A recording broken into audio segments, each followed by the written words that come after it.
Now, President Trump's secretaries of State, Treasury, Homeland Security all appeared before Congress today.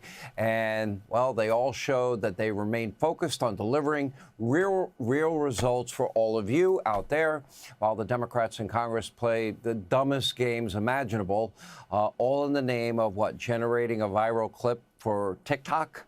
Turns out that strategy backfired. The only people going viral tonight are the secretaries themselves because they didn't hold back. Secretary Rubio straight up had to ask whether he was in a congressional hearing room or at the circus. Take a look.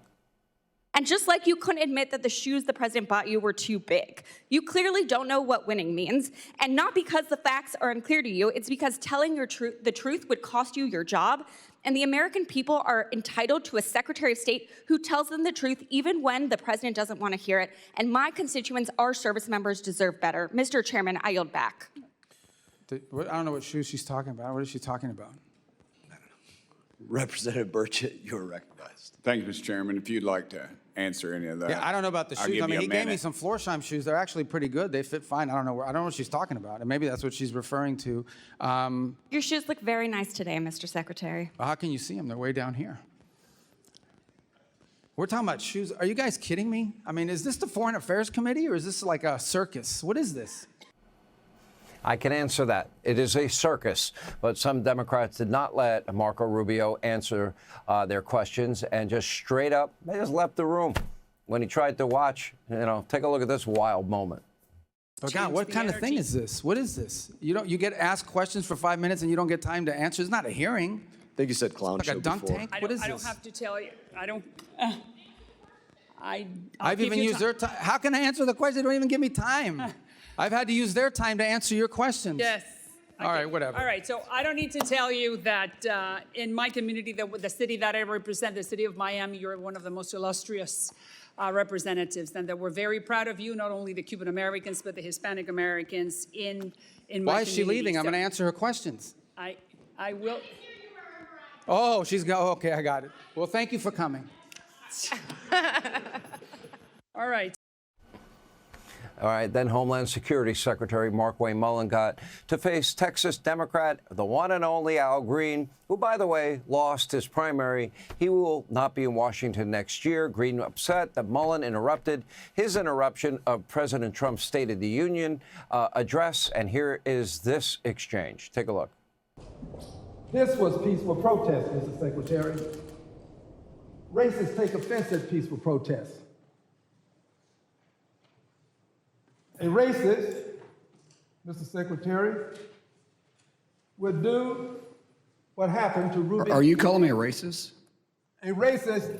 I'm asking a question. Reclaiming my time, asking him to shut up. That's a pretty. Shut up.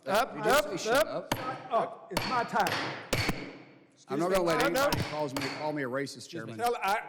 I never called him a racist. It's my time. It is, gentlemen, will suspend. You will not. Tell him to shut up. Gentlemen, suspend. No, the gentleman will suspend.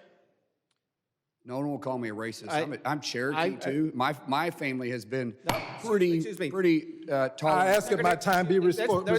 I ask that my time be restored. The clock has been stopped since I suspended the clock. I will continue to interrupt as long as someone's sitting there assuming I agree. calling me a racist. And as I said before, there will be no addressing anyone's character in a negative way. And when someone tried to call Secretary Mullin a Nazi, he reminded them that the Democrats are actually about to nominate a real one in the state of Maine. Take a look.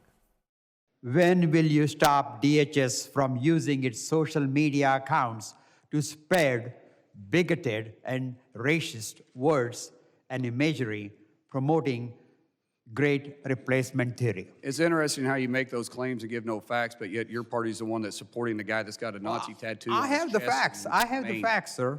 No, there is no facts. You throw out nationalism, Nazism, and that's exactly what causes the hatred and the violence that happens to our officers every single day.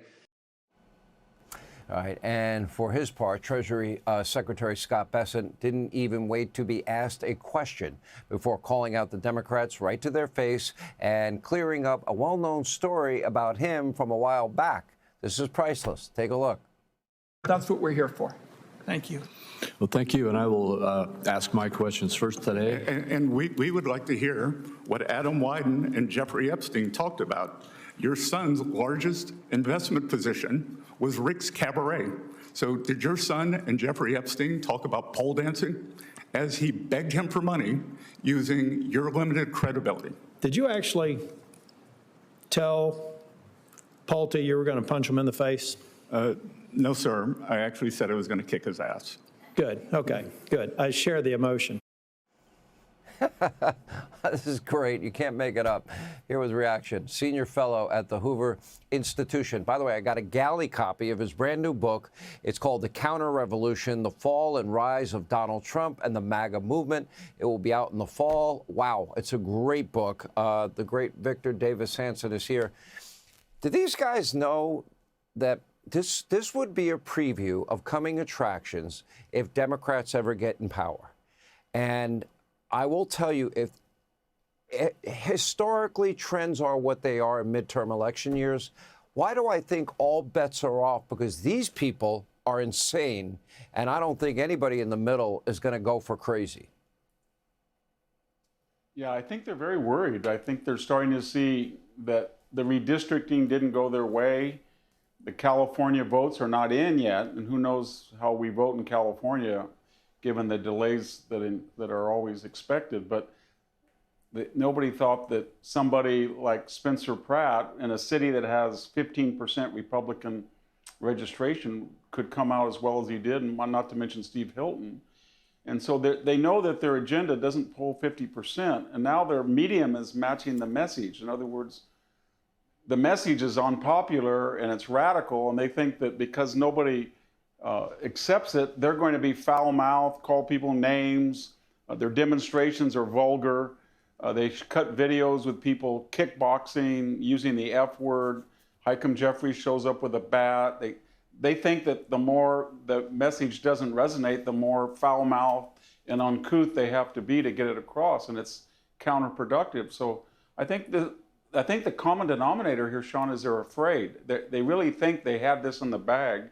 And if the Iran war were to end, as I think it'll probably end in a couple of weeks, one way or the other, whether with kinetic action or some type of concessions, then that was their last refuge. They thought we're going to demagogue the Iran war, and then we'll talk about inflation and we'll win the midterms. But that's unclear that's going to happen.